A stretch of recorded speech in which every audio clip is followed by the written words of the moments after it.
मालेगाव बॉम्बस्फोटातील सर्व आरोपी निर्दोष, एनआयए न्यायालयाच्या निकालामुळे हिंदुत्ववाद्यांना दिलासा।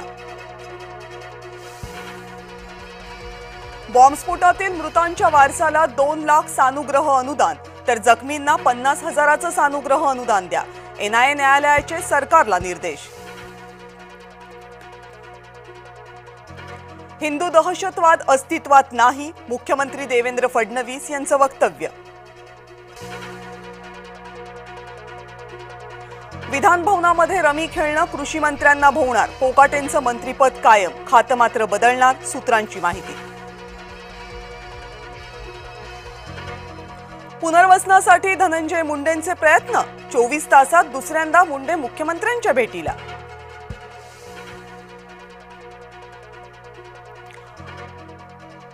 मुख्यमंत्री देवेंद्र फडणवीसांनी घेतली राज्यपालांची भेट, राज्यपालांमध्ये आणि मुख्यमंत्र्यांमध्ये विविध विषयांवर चर्चा।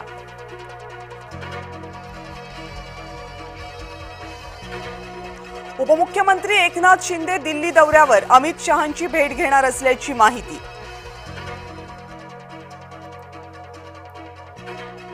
अमरावतीत जागेच्या वादातून महिलेला जबर मारहाण, 3 पुरुषांकडून लाथाबुक्क्यांनी केस ओढत मारहाण।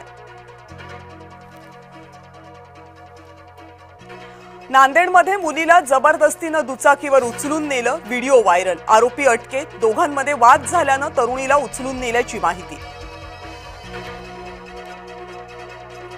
जायकवाडी धरणाचा पाणीसाठा 90%वर, गोदावरी नदीपात्रात विसर्ग सुरू होणार, गोदाकाठच्या गावांना सतर्क राहण्याच्या सूचना।